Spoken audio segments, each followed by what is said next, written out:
Kita lanjutkan dengan bagian kedua, yaitu pendanaan perubahan iklim di Indonesia. Sebetulnya kalau mau tahu bagaimana lebih detail, itu Anda bisa baca laporan yang disusun oleh Kementerian Keuangan, yaitu pendanaan publik untuk pendanaan perubahan iklim di tahun 2016 untuk sampai dengan 2018 saat ini sedang disusun untuk yang 2018 dan 2020. Nah, salah satu capaian yang kemudian disebutkan oleh teman-teman UNDP bahwa Indonesia ini salah satu yang telah berhasil menerbitkan pembiayaan inovasi melalui Green Sukuk. Saya coba bahas lebih detail nanti di bawah. Kemudian, tapi sebelum itu kita sebetulnya ingin melihat dari komitmen-komitmen global tadi di bagian sebelumnya, apakah sudah ada gitu dan seberapa besar yang didistribusikan untuk Indonesia. Nah, detailnya Anda bisa baca di Global Landscape of Climate Finance. Jadi ini selalu terbitkan tiap tahun oleh Climate Policy Initiative mengenai peta pendanaan perubahan iklim dari sumbernya, ya, dari negara-negara aneks tadi ke kemana saja. Gitu ya. Nah, ini langsung saya ambil ya. Saya ambil dari landscape tadi. Jadi di gambar satu, ini gambar satu yang di bawah terlihat bahwa anggarannya itu setiap tahun tuh cenderung meningkat ya, meskipun tahun 2018 ini turun dibandingkan dengan tahun sebelumnya, tahun 2017 ya. Dan kalau kita lihat dari kontribusinya, bisa dilihat bahwa private ini ternyata cukup besar gitu ya, cukup besar dibandingkan dengan public actor ya, dari sisi sumber. Nah, ini dari kalau kita terjemahkan dari sisi sumber ya, yang di bawah ini, kemudian bagaimana distribusinya tersebut ya. Jadi dari sumber tadi, misalkan dari nasional ya, negara-negara nasional ini kadang-kadang satu negara, misalnya Norway punya uang untuk LED, itu tidak di Indonesia, dia punya untuk Indonesia 1 juta US, di Brazil, di Afrika Selatan, cukup banyak mereka mengeluarkan seperti itu. Di satu negara untuk beberapa negara, dan melalui mekanisme apa misalkan ya. Yang pertama ya, misalkan melalui grant ya. Grant Norway meskipun 1 juta, ternyata itu kecil, hanya 29 juta dibandingkan dengan proyek-proyek yang lain. Nah, yang kedua melalui bilateral. Bilateral itu misalkan seperti saya contohkan tadi, DCM antara Indonesia dan Jepang, di situ diatur mekanismenya. Yang ketiga multilateral. Oke, jadi multilateral itu beberapa negara, misalkan OECD, G20 dan seterusnya. Yang berikutnya adalah Climate Fund melalui GCF, itu mostly memang melalui untuk grant, tapi ada juga yang instrumennya. Jadi kita bicara sumber, yang udah bicara instrumen. Instrumen fiskalnya itu bisa berupa grant, bisa berupa low cost project debt, kemudian project level ya, market base ya. Kemudian equity, sifatnya pinjaman, ada yang juga tidak diketahui, ada juga balanced financing dan equity ya. Nah, yang menarik sebetulnya itu ada household ya, atau rumah tangga. Melalui manakah peran tersebut ya? Ternyata tadi melalui fund manager. Penggunaannya untuk adaptasi masih kecil, kita bisa lihat ya, masih 30 juta US, sementara untuk mitigasi cukup besar. Dan ini paling ujung adalah sektornya. Sektornya disaster risk management, kemudian ada air, ada limbah, industri infrastruktur dan seterusnya. Ini adalah dari sumber national finance kemudian masuk ke kita. Nah, dalam respon itu Indonesia memiliki komitmen ya, memiliki komitmen di dalam kontribusi kita dalam perubahan iklim tersebut ya. Jadi salah satu entry point-nya di COP13 yang menjadi tuan rumah pada saat itu di Bali, dan beberapa ide-ide mengenai perubahan iklim juga muncul dari COP tersebut ya. Kemudian kita juga sudah meratifikasi Paris Agreement, dan kita juga kemudian telah meratifikasi Paris Agreement ya melalui undang-undang. Nah, komitmen tersebut kemudian diturunkan dalam bentuk dokumen ya, dalam dokumen yang by historis, misalkan pada saat kita Kyoto Protocol di tahun 2011, karena kita sudah punya komitmen menurunkan emisi gas rumah kaca 26%, dikeluarkanlah RUN GRK. Salah satu yang menjadi diskusi dalam RUN GRK itu adalah pembiayaan RUN GRK menggunakan APBN, APBD, dan sumber-sumber lain yang sah. Tidak disebutkan secara lebih jelas sebetulnya sumbernya itu dari mana gitu ya. Demikian juga di RUN API ya. Nah, itu ada komitmen kita untuk adaptasi di tahun 2014, dan terakhir adalah NDC. Kita NDC di tahun 2016, di mana target kita seperti saya sebutkan tadi 29% untuk mitigasi. Kemudian bagaimana kebutuhan pendanaan perubahan iklim ini juga merupakan hal yang penting yang mengacu kepada beberapa dokumen ya. Dalam hal ini kebutuhan pendanaan ini masih mengacu pada second BUR, Biennial Update Report ya.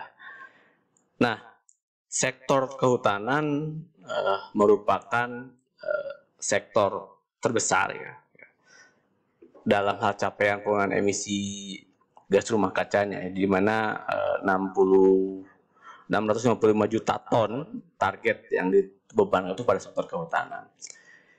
Dibandingkan dengan sektor energi ya, yang kedua, ya. Tetapi kalau kita bandingkan dari estimasi pembiayaan, sektor energi memang sektor yang cukup besar untuk melakukan capaian tersebut ya. Nah, sektor lain adalah sektor limbah ya, limbah dalam hal ini limbah padat ataupun limbah cair ya, terutama misalnya kalau limbah padat itu adalah pengolahan sampah yang paling banyak. Ya, dari komposisi ini ya, kemudian Kementerian Keuangan melalui budgeting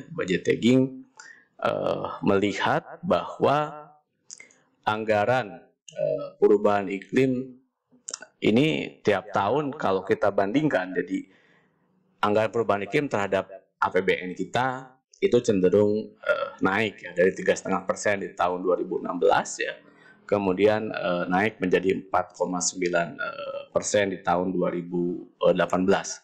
Apakah berikutnya naik? Dan hasil kajian kita memang 2019 ini ada pengalih penurunan, dan sudah bisa kita pastikan untuk tahun 2020 juga akan lebih turun lagi, karena kita tahu bahwa sekarang kita punya yang disebut dengan PEN ya, untuk ekonomi. Jadi bagaimana kita mengembalikan tadi. Sisi lain dari pengarahan perubahan iklim ini juga adanya beberapa perbaikan ya.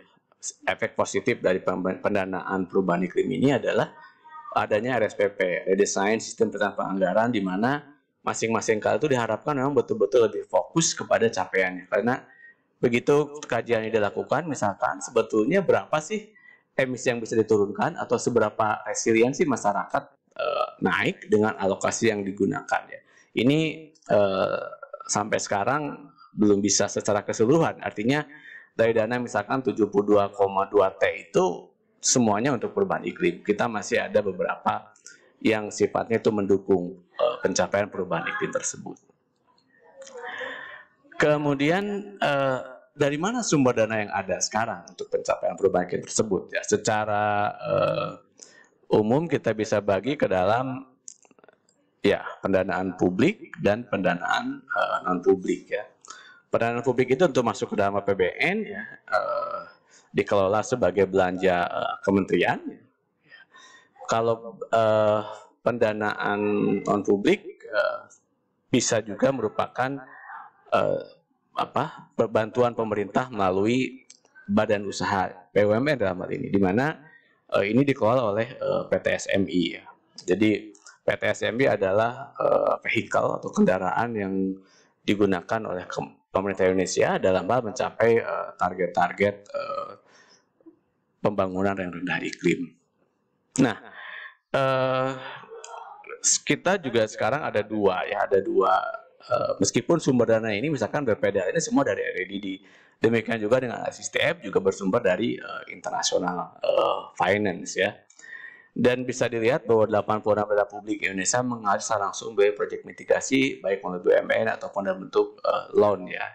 Jadi pada tahun 2011 ada yang kajian yang disebut dengan climate change program loan, itu cukup lama diskusinya dan berperdebatannya karena kan harusnya dalam beberapa persepsi menyebutkan anggaran itu harusnya berupa grant. Tapi tadi kita lihat di hasil kajiannya CVA, Climate Policy Initiative, ya mostly grant itu hanya berapa persen dibandingkan dengan loan ya. Itu nah, kalau memang itu merupakan loan, ya, artinya ya loan tersebut harus memberikan juga beneficiary bagi kita ya. Bukan maksudnya seperti ini bahwa loan dengan project green dan project non green tentunya harus berbeda, baik dari misalkan imbal jasanya, bunganya dan interest ya dan seterusnya gitu. Nah, pengaturan-pengaturan tersebut kemudian selain tadi pihak pemerintah juga sekarang dorong ke swasta misalkan, karena sumber energi itu sangat besar sekali ya. Pembiayaan untuk energi tadi kita lihat cukup besar sekali, artinya pemerintah dalam hal ini hanya sebagai milestone saja yang kemudian dilakukan oleh swasta. Dan itu mengapa? Karena energi ini juga memberikan benefit. Misalkan kalau Anda membangkitkan memasang panel surya, tentu Anda menerima listriknya gitu. Kenapa tidak diberikan kepada swasta ya, yang kemudian pemerintah sebagai pendorong ya, milestone ataupun pendorongnya yang dana itu tersebut kemudian digulirkan melalui dana-dana dari global climate fund misalkan, ada beberapa contoh nanti. Nah, sekarang saya akan coba berikan gambaran seperti apa sih GCF di Indonesia ya, Global Climate Fund di Indonesia. Nah, jadi GCF itu sekarang dipegang oleh Kementerian Keuangan ya. Mengapa? Karena salah satu permintaan dari GCF itu memang sebagai bagian dari proyek pembangunan. Dan belanjanya itu adalah belanja negara. Kalau kita belanja negara dalam arsitektur keuangan negara, maka itu harus tercatat di Direktorat Jenderal Pembendaharaan DJPB. Nah, karena itu proyek-proyek tersebut tentu harus merupakan bagian dari capaian target tadi. Tugas NDA itu mengeluarkan no objection letter, artinya memastikan bahwa proyek yang dibiayai itu memang mendukung capaian baik target mitigasi ataupun adaptasi.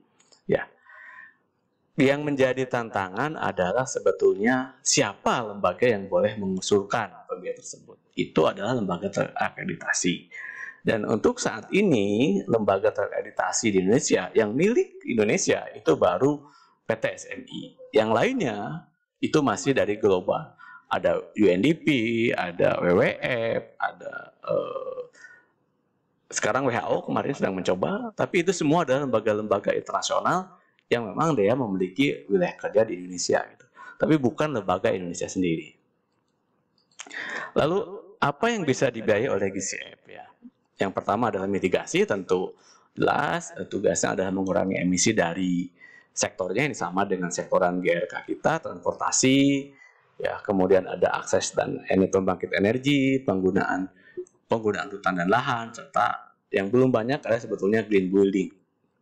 Nah, untuk adaptasi kita bicara ketahanan ya, kesehatan pangan dan air, kemudian mata pencahayaan bagi pendidikan komunitas, infrastruktur binaan serta ekosistem jasa lingkungan. Oke. Bagaimana itu dari sisi area pendanaan, kemudian dari sisi untuk apa saja, ya itu bisa digunakan dengan proyek melalui program funding ataupun dia penguatan proposal ataupun aktivitas swasta ya, private sector facility ini banyak gitu. Kita sudah berhasil meskipun pengelola funding itu masih oleh World Bank. Kemudian project preparation facility, ini contohnya kita punya. Oke, jadi dari contoh itu mungkin saya bisa langsung aja ke contohnya. Ya, ini adalah project-project yang dibiayai oleh GCF telah disetujui dan mulai dicairkan. Nah, misalkan untuk yang pertama adalah NDA ya, kita untuk NDA jadi beberapa studi yang saya contohkan, studi yang untuk adaptasi itu digunakan oleh menggunakan pendanaan GCF. Dan yang paling besar sebetulnya itu adalah untuk geothermal ya, untuk pengembangan energi dan sifatnya de-risking ya, menjadi pembiayaan. Kita tahu bahwa geothermal itu memiliki risiko yang sangat tinggi, kemudian untuk memastikan bahwa FS-nya berhasil dan seterusnya, de-riskingnya dilakukan melalui oleh GCF. Nah, yang dikelola oleh pemerintah sendiri itu adalah Climate Investor One atau CIO ya. Kita juga punya di sana ada PTSMB pengelola. Tapi yang direktif PTSMB sendiri gitu yang mengusulkan kemudian yang mendapatkan pembiayaan itu adalah persiapan pembangunan BRT di Semarang. Ini merupakan kerjasama antara PTSMB sebagai fund manajernya, kemudian di sana ada GAZ yang mendorong melalui beberapa proyek, salah Gadget Sutri tadi. Itu adalah GCF. Nah, kemudian salah satu yang ini saya banyak gunakan adalah Green Sukuk ya. Kenapa Sukuk ya? Karena Sukuk adalah salah satu pembiayaan yang jadi Sukuk adalah Islamic bond istilahnya gitu ya. Nah, Sukuk memang mensyaratkan adanya underlying aset. Jadi kalau kita menerbitkan Sukuk, kita harus tahu dulu asetnya seperti apa. Bond kita punya keluasaan, kita bisa gunakan untuk apapun, tapi kemudian bagaimana indikator yang kita berikan tersebut bisa mencapai target ataupun sasaran dalam tujuan kita. Nah, Green Sukuk kita sudah isuan yang kedua, ya, sekarang yang ketiga, kemudian terakhir 2020, dan di 2019 kita menerbitkan Green Sukuk detail. Itu yang nanti akan saya jelaskan mengapa kita bisa berkontribusi. Oke, mekanisme cukup panjang, jadi makanya the journey of Green Sukuk, global Green Sukuk pertama dari 2014, 2016, akhirnya 2018 kita bisa membuat frameworknya. Dalam framework ini tentu harus mendapatkan pengakuan dari internasional. Itu ada C0 di situ, ya. Ini mekanisme seperti itu. Jadi mekanismenya ini semua adalah proses penyusunan Green Sukuk yang sudah kita lakukan. Jadi menyusun frameworknya selesai, kemudian direview oleh global, baru kemudian setelah itu kita memastikan bahwa sukuk kita ada yang mau beli, baru kemudian ada transaksi di situ. Dan reporting.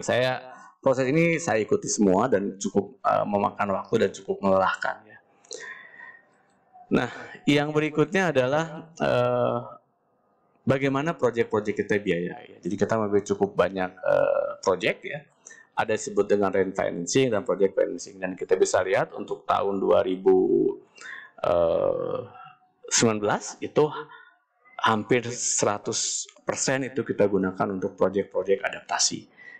Dalam framework yang kita susun itu tidak, kriteria itu masih sangat sederhana. Artinya ketika kita membiayai bendungan tidak bisa kita biayai karena bendungan besar itu dianggap merubah landscape. Tapi kalau kita membangun bendungan kecil untuk keperluan air bersih, itu bisa mendukung termasuk proyek-proyek green. Nah, proyek green ini di dalam framework yang kita susun itu sangat-sangat tergantung dari climate proven. Hanya memang dalam framework yang kita sederhana, apakah telah terjadi perubahan ke Indonesia, begitu ada data kita menggunakan data BMKG suhu naik, maka otomatis curah hujan akan berubah, dan framework kita disetujui. Makanya kita termasuk framework kita termasuk green framework.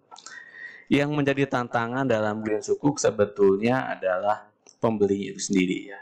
Jadi green investor kita di tahun 2018 ataupun 2019 itu masih 20 di bawah 30%. Jadi green investor ini adalah orang-orang yang memang dia memiliki komitmen green. Oke, saya bayar dan tapi sisanya ya masih kembali menginginkan keuntungan. Nah, seperti apa? Itu nanti kita akan bahas di bagian yang ketiga. Ya. Apakah demikian orang ketika membeli investor tersebut memang investor atau tidak?